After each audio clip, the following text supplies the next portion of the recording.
Hello everyone, so welcome to my channel Academy Villa. I am Astos and let's begin today's class. आज की जो video है उसमें हम बात करने वाले हैं क्लास 12th की जो इंग्लिश की बुक है उसकी पोइट्री सेक्शन के चैप्टर नंबर 9 जिसका नाम है स्नेक और इसको लिखा है D.H. लॉरेंस ने। तो इस चैप्टर में हम देखेंगे कि एक पोएम है ऑब्वियसली और इसमें कैसे एक स्नेक के बारे में एक लेखक की क्या राय है, कवि की क्या राय है और किस नज़रिए से उसको वो देखता है, उसके एक सीन को किसे वो पोइट्री में कन्वर्ट करता है, पोएम में कन्वर्ट करता है, उसको देखते हैं। तो इनके लेखक का पूरा पूरा जो नाम है उनके बारे में जान लेते हैं लेखक के बारे में। वैसे इनका पूरा जो नाम है वो है डेविड हर्बर्ट लॉरेंस। इनका जन्म 1885 में हुआ था, इनकी मृत्यु 1930 में हुई थी, ये आपको याद कर लेना चाहिए। आगे देखते हैं, लिखा है तो ये जो थे ना, ये एक पोइट थे, नोवेलिस्ट थे, शॉर्ट स्टोरी राइटर थे एंड एसेइस्ट थे। ये सारी चीज़ें आपने ऑलरेडी पढ़ रखी है, ये सब चीज़ें बस याद रखने वाली है कि पोइट का मतलब क्या होता है, नोवेलिस्ट का मतलब क्या होता है। तो ये जो बड़े हुए, कहाँ पे बड़े हुए, ग्रीव अप मतलब बड़े हुए amid the strife between his gentle and educated mother and his coarse miner father. तो grew up amid the strife between his gentle and educated mother. मतलब स्ट्राइव का मतलब होता है झगड़ा, जेंटिल का मतलब सभ्य और एजुकेटेड मतलब सुशिक्षित, है ना, शिक्षित इंसान। तो उसकी माँ जो थी, उनकी माँ जो थी वो बहुत ही एजुकेटेड थी, जेंटिल थी, लेकिन उनकी वो जो माँ थी और उनके जो हस्बैंड थे यानी कि D.H. लॉरेंस के फादर, जो कि एक कोर्स माइनर थे। और माइन आपको पता है खदान होती है, तो माइन मतलब खदान और माइनर मतलब खदान में खोदने वाला। तो वो एक इंसान थे जो कि माइन में काम करते थे और इनकी वाइफ जो थी जेंटल वीमेन थी। तो इन दोनों के बीच झगड़ा होता था, तो इन्हीं के बीच में इनका पालन पोषण हुआ। ग्रीव अप मतलब बड़े हुए, एमिड मतलब बीच में। तो इनके झगड़े के साथ साथ ये बड़े हुए। लिखा रहा है कि as a youth in the Nottinghamshire mining village of Eastwood, Lawrence resented the rough ways of his drunken father and adopted his mother's refined values as his own. तो रिसेंट का मतलब होता है क्रोध करना या फिर नाराज़ होना किसी चीज़ पे। तो यहाँ पे लिख रहा है कि नॉटिंघम शायर जो कि एक खादान वाला एरिया है ईस्टवुड में, है ना, विलेज ऑफ ईस्टवुड। तो ये जगह का नाम है और यहीं पे ये पले बड़े, इनका जवानी यहीं थी एज ए यूथ, यानी कि बताया जा रहा है उस समय जो जवान थे यहाँ पे रहते थे। तो लॉरेंस ने क्या किया, रिजेंट किया, यानी कि इस पे नाराज़गी व्यक्त किया, इसको एक्सेप्ट नहीं किया। किसको? The rough ways of his drunken father. उनके जो पिता जो कि हमेशा ड्रंकन रहते थे, पिए हुए रहते थे, नशे में रहते थे, तो उनके रफ वेज, उनके बुरे व्यवहार की वजह से उनको उन्होंने रिजेक्ट किया। उनकी वो जो होते हैं ना फीचर्स, उनके जो कैरेक्टरिस्टिक्स थी उन्होंने अपने अंदर नहीं ली। And adopted his mother's refined values.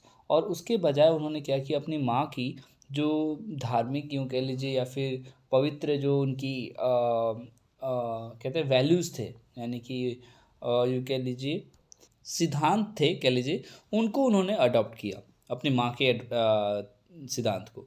However as he grew in maturity as a writer, he has rejected the gentility his mother represented and began to see his father earthiness as a virtue. तो इस पे यहाँ पे लिखा जा रहा है, देखिए एक समय था जब उन्होंने स्टार्टिंग में अपने यूथ के टाइम पे, जब वो जवान हो रहे थे, अभी बच्चे ही थे एक तरीके से, तो उस समय उन्होंने अपने फादर की जो होते हैं ना जो उनके सिद्धांत थे उनको उन्होंने फॉलो नहीं किया क्योंकि वो बुरे लगते थे। और मदर के जो भी सिद्धांत थे, वैल्यूज़ थे, मोरल्स थे, उनको अडॉप्ट कर लिया। लेकिन यहाँ पे लिख रहा है जैसे जैसे यद्यपि वो बड़े हुए, मैच्योर हुए, तो राइटर जब बन रहे थे ना, जब बने उस समय उन्होंने क्या किया, उन्होंने रिजेक्ट कर दिया जो जेंटिलिटी इज मदर रिप्रेजेंटेड। जो उनकी माँ ने नेकता वाली जो फीलिंग रखती थी, नेक इंसान वाली, वो जो चीज़ थी उसको पहले वो अडॉप्ट करते थे, लेकिन अब क्या कर रहे थे, उसको रिजेक्ट करना शुरू किया जब वो राइटर बने। और अपने फादर की जो अर्दीनेस थी, यानी कि उनकी जो बुराई थी, अर्दीनेस मतलब बुराई थी, उसको एक तरीके से, तो उसको एक गुण की तरह वो देखने लगे। उनको ये समझ में आने लगा कि ये भी एक कला थी, ये गुण था उनमें। He wrote of primitive and natural passions trying to show in instinct forces in man that might bring happiness.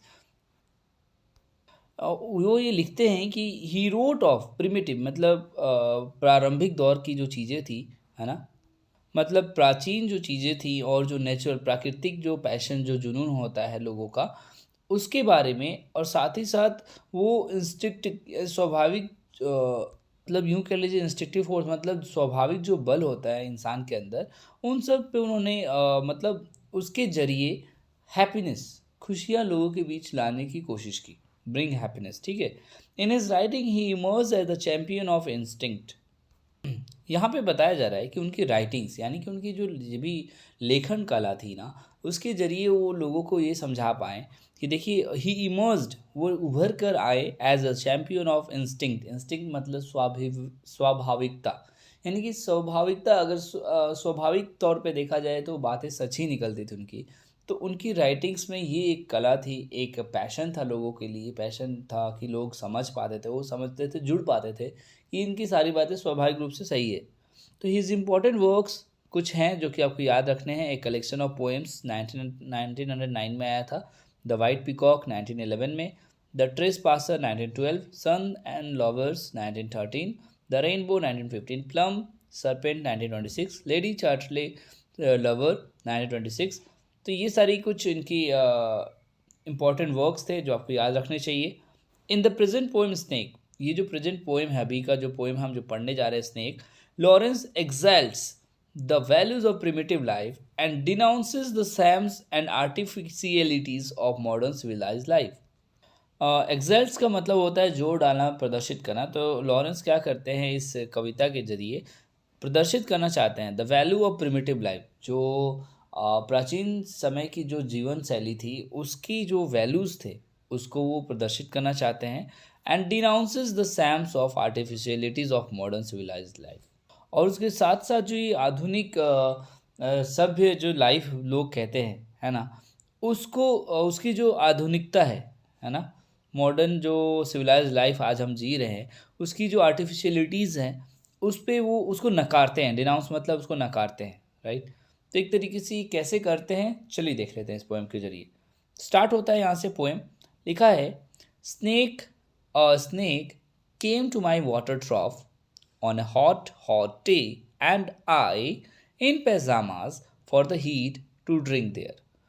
एक सीन है जहाँ पे लेखक जो है वो अपने आप को बोलते हैं कि जो वाटर ट्रफ था, जो पानी का जो एक टब जैसा कुछ होता है, हम अपने गाँव के भाषा में नाद बोलते हैं, जिसमें गाय वगैरह चारा खाती है।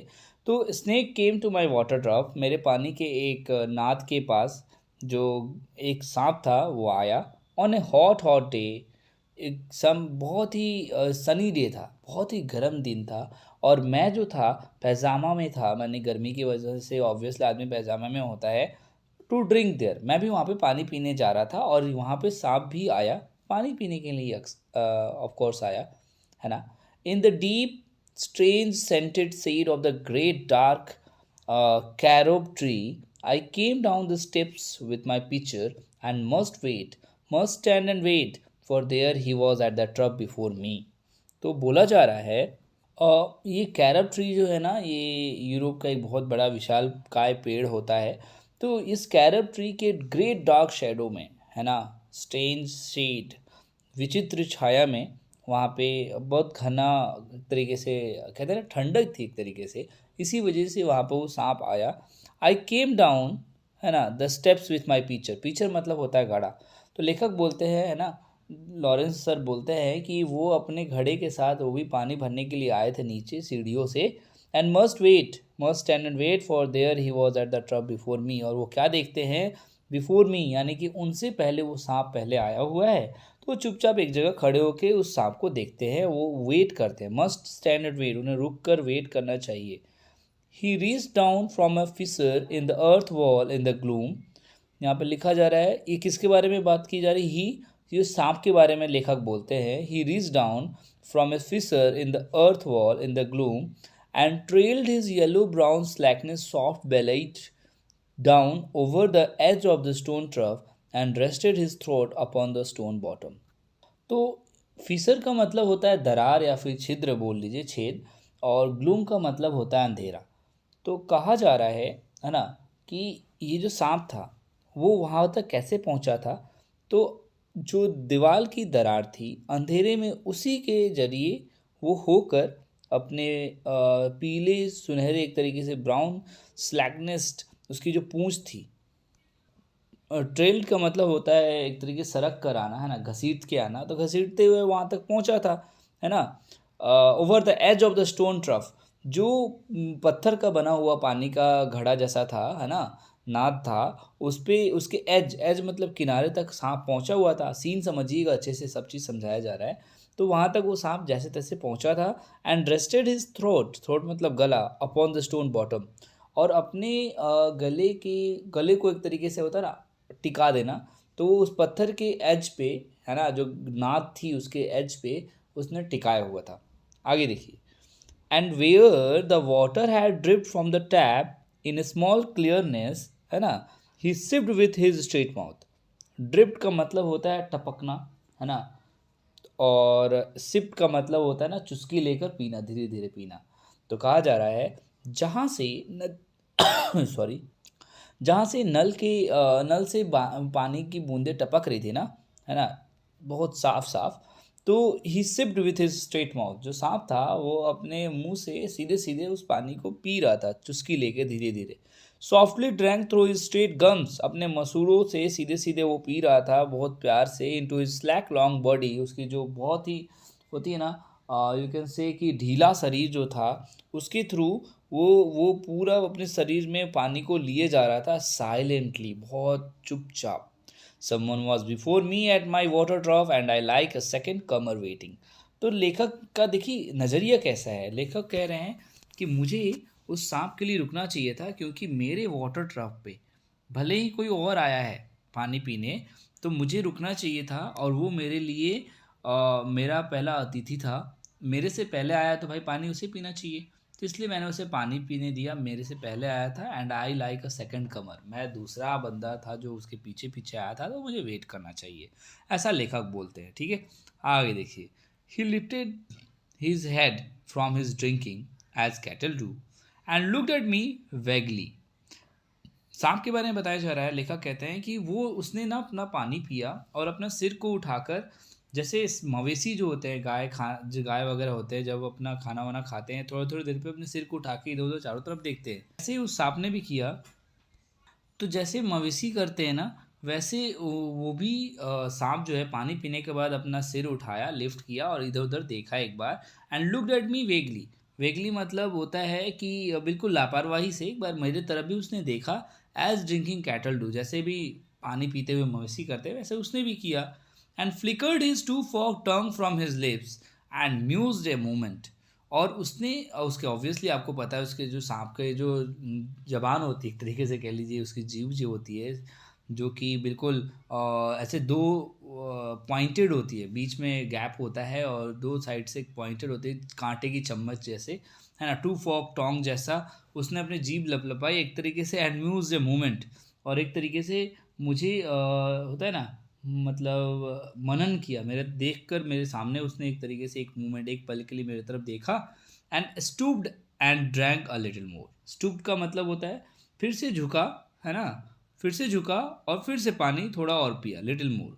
Being earth brown earth golden from the burning bowls of the earth on the day of Sicilian July with Etna smoking. पहले इसके बारे में जान लेते हैं। सिसिली जो है एक जगह का नाम है, वहाँ पे एटना नाम की जो ज्वालामुखी थी वो जुलाई के महीने में फटी थी। यानी कि एक तरीके से सिनेरियो दर्शाया जा रहा है कि ये बात बोलकर, एक तरीके से फ्रेज बोल के, कि भाई ऐसी गर्मी तभी हुई थी जब जुलाई के महीने में एटना नामक जो ज्वालामुखी थी वो फटी थी सिसिलियन जगह पे, तो बहुत गर्म था। तो उसी चीज़ को रिलेट करके इस लाइन को समझाया गया है कि burning bowel of the earth, यानी कि धरती जो है बिल्कुल बहुत गर्म थी, और इतनी गर्म थी इस हिसाब से, इस तरीके की गर्मी थी जिस तरीके के सिसिलियन जुलाई में जब था, तो वैसी गर्मी थी। और उस गर्मी वाले बाउल से, बाउल मतलब धरती एक कटोरे जैसा है, उस फील करा रहा है इसको लेखक, और कहता है वैसे गर्म तपते हुए जगह से ये जो सांप था निकला था, और इसी वजह से वो अर्थ ब्राउन मिट्टी के जैसे भूरा था, और अर्थ गोल्डन मिट्टी के जैसे सुनहरा भी था देखने में। चलिए आगे देखते हैं। आगे देखिए, लिखा है the voice of my education said to me he must be killed. देखो अभी तक तो भाई सिनेरियो ऐसा था, सांप को देखने के बाद लेखक के मन में जो आया वो उसने बयां किया कि भाई वो पहले आया है मेरे से पहले, उसको गर्मी लग रही है, बहुत तपती हुई धरती से निकला हुआ है, तो उसका कलर ऐसा है वैसा है, उसको गर्म है तो पानी पीने देना चाहिए, ऐसा चीज़ें सोच रहा था लेखक। अब उसके बाद से लेखक बोलता है, अचानक से उसका माइंडसेट चेंज होता है और वो सोचता है, the voice of my education said to me, मतलब मेरे अंदर की जो आवाज़ थी जिसने मेरे को समझाया था, मेरे को शिक्षा मिली थी, मतलब कहने का मतलब है कि जो हमें जो शिक्षा मिली थी वो मुझसे क्या कह रही थी कि ही मस्ट बी किल्ड, उसे मार देना चाहिए, सांप को मार देना चाहिए। क्योंकि आप इस चीज़ को स्वाभाविक तौर पे आप ध्यान दीजिएगा, लेखक के बारे में समझिएगा। लेखक ने पहले अपने माँ को फॉलो किया था, फिर उसने अपने फादर के जो वेगनेस था उसको वो ध्यान नहीं देता था, उसको फॉलो करना शुरू कर दिया था। आपने पढ़ा ही था, मैंने पढ़ा है स्टार्टिंग में। वैसी चीज़ यहाँ पे भी आपको देखने को मिल रही है। वो कहना चाह रहा है कि पहले वो अलग तरीके से, जेंटल तरीके से उस सांप को देख रहा था। अभी उसके अंदर एक भाव आया कि भाई जिस दुनिया में हम रहते हैं वहाँ के लोग तो ऐसे ही सोचते हैं ना कि वहाँ की जो शिक्षा मिलती है, जो मोरल वैल्यूज़ होती हैं, वो लोग कुछ ऐसा सिखाते हैं कि भाई इसको मार देना चाहिए। आपकी अंतरात्मा तो यही बोलेगी। तो वही बोल रहा, the voice of my education, मेरे अंदर की जो शिक्षा की जो आवाज़ थी वो ये थी कि भाई मैंने तो ये सीखा है कि सांप को देखना चाहिए तो मार देना चाहिए, ही मस्ट बी के लिए उससे मार देना चाहिए। For in Sicily the black snakes are innocent, the gold are venomous. और ऊपर से ये भी चीज़ समझाया गया है कि जो सिसली जगह है जहाँ पर अभी लेखक है, वहाँ पे सांप जो है अगर ब्लैक कलर के हैं पूरे तो उनको हम इनोसेंट मानते हैं, लेकिन वही अगर गोल्ड कलर के होंगे तो वेनमस है। वेनमस मतलब बहुत जहरीले हैं, और ऊपर से ये तो गोल्डन वाला ही है, तो इसे तो और मार देना चाहिए। And voices in me said, if you were a man you would take a stick and break him now and finish him off. फिर से उसके अंदर से एक आवाज़ आती है, अगर मैं एक इंसान हूँ भाई तो तुम्हें एक ज़रूर से ज़रूर एक स्टिक लेना चाहिए और उसको उसको मार मार के सांप के पे अपने स्टिक को तोड़ दो और फिनिश कर दो उसे, सांप को मार ही डालो अगर तुम कोई एक इंसान हो तो। ओके, आगे चलते हैं। बट मस्ट, है ना, but must I confess how I liked him, how glad I was he had come like a guest in quite to drink at my water trough and depart peaceful, pacified and thankless into the burning bowels of his earth।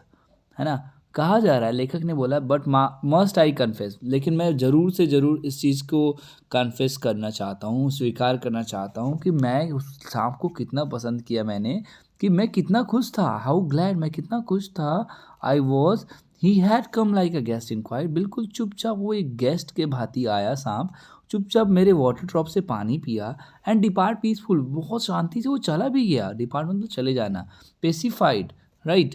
बोला जा रहा है कि बहुत संतुष्ट होकर चला गया, बिना एक तरीके से थैंकलेस, मतलब उसने थैंक बोलने को भी गवारा नहीं समझा और चुपचाप चला गया उसी तपते हुए धरती के बाउल के अंदर।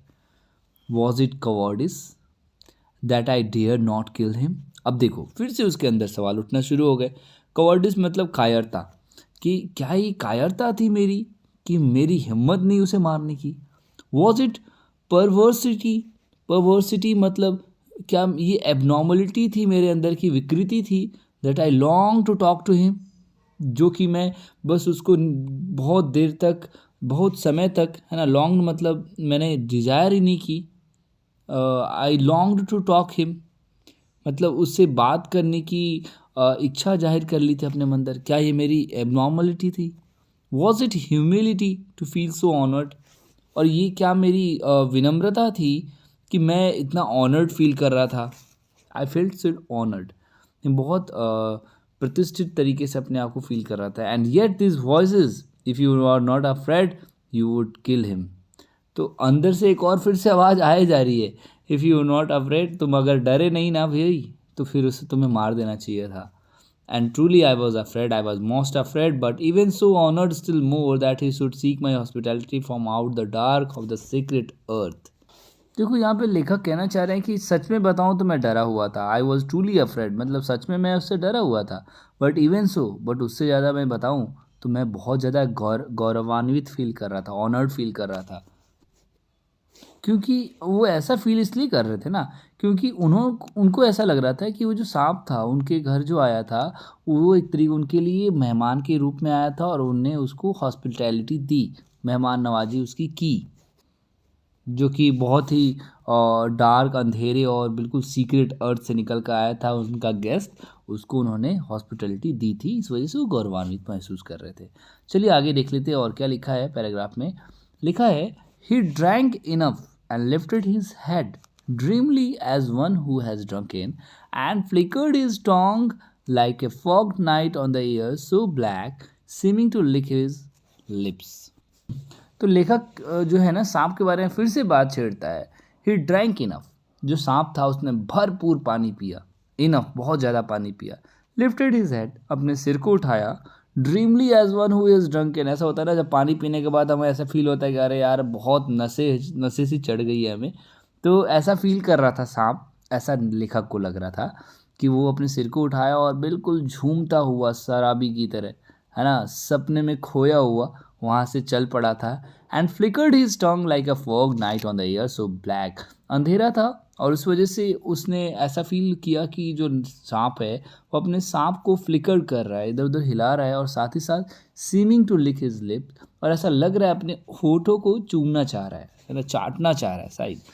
आगे है कि and looked around like a God unseeing into the air and slowly turned his head, और उसने इधर उधर देखा जैसे कि भगवान जो है उनको कोई देख ही नहीं रहा है, हवा में चारों तरफ देखा। And slowly turned his head, धीरे से अपने टर्न किया हेड को। And slowly, very slowly as if thrice a dream, proceeded to draw his slow length curving round and climb again the broken bank of my wall face, और वो चुपचाप फिर से धीमे धीमे, है ना, और उसी चीज़ की तरफ प्रोसीड करना शुरू किया जहाँ से वो आया था। अपने बहुत से कर्विंग, मतलब घुमावदार उसका जो शरीर था, उसको धीमे धीमे गति से चढ़ के, है ना, वो जो दरार थी, है ना, दीवार की जो दरार थी उसकी तरफ वो बढ़ना शुरू हो गया था। And as he put his head into the dreadful hole and as he slowly drew up, Snake easing his shoulders and entered farther, a sort of horror, a sort of protest against his withdrawing into the horrid black hole, deliberately going into the blackness and slowly drawing himself after overcoming. Now his back was turned.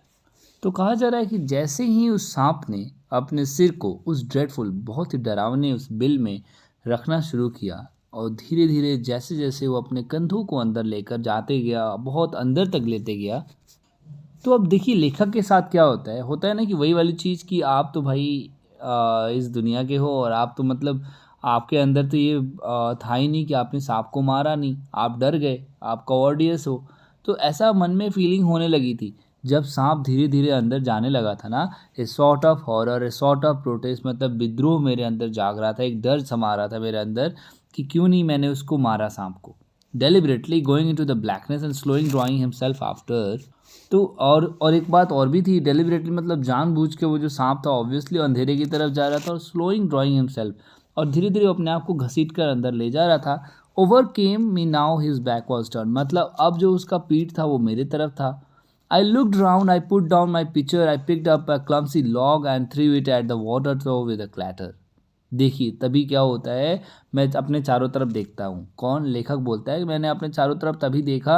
I put down my picture, मैंने अपने घड़े जो उसको लिया था पानी भरने के लिए उसको साइड में रखा। आई picked up a clumsy log, clumsy मतलब एक तरीके से बोला जा रहा है, लॉग मतलब होता है लकड़ी का लट्ठा, तो एक डंडे को उठाया उसने, है ना। तो लेखक बोल रहे हैं कि आई picked up a clumsy log, उन्होंने लकड़ी का लट्ठा उठाया, है ना, लठ उठाई, and threw it at the water trough, तो पानी की जो वाटर ट्रफ था उसके तरफ, है ना, उन्होंने ठक से करके, क्लैटर यानी कि एक रैटलिंग नॉइज के साथ उन्होंने उस लट्ठे को फेंक दिया, मार दिया। I think it did not hit him, मुझे ऐसा लगा कि उसने उसको हिट नहीं किया था सांप को। But suddenly that part of him that was left behind convulsed in undignified haste. कहा जा रहा है कन्वर्स मतलब मरोड़ा। तो अचानक से क्या हुआ कि उसका जो एक पार्ट था जो कि बाहर बचा गया था सांप का, उस पर शायद से वो थोड़ा और टकरा सा गया, और उसने सांप ने मरोड़ के अंदर चला गया। Writhed like lightning and was gone, ऐसा लगा, छटपटाया सा था। रिड मतलब राइड मतलब ट्विस्ट यानी छटपटाना, तो बिल्कुल बिजली सी कौन थी, और वो छटपटाया थोड़ा सा और वो चला जा चुका था इनटू द ब्लैक होल, उस ब्लैक होल में वो समा चुका था। The earth lived fissure in the wall front at which in the intense still noon I started with fascinations. लेखक जो है अपने बारे में बता रहे हैं उस ब्लैक होल में, वो जो सांप था वो चला जा चुका था। At which in the intense still noon, उस भरी दोपहरी में, है ना, इंटेंस स्टिल नून में मैं खड़ा हुआ। आई स्टेयर्ड, एक टक निहारते रहा। फैसिनेशन मतलब स्ट्रॉन्ग अट्रैक्शन के साथ मैं उसको देखता रहा, निहारता रहा। And immediately I regretted it, और उसके तुरंत बाद ऐसा हुआ कि मुझे पश्चाताप होने लगा, मुझे खेद होने लगा। आई थॉट हाउ पाल्ट्री यानी कि कितना वर्थलेस, कितना तुच्छ इंसान हूँ मैं। हाउ वल्गर, हाउ मतलब कितना अनैतिक हूँ, इमोरल इंसान हूँ मैं। वॉट अ मीन एक्ट, कितना नीच हरकत की है मैंने।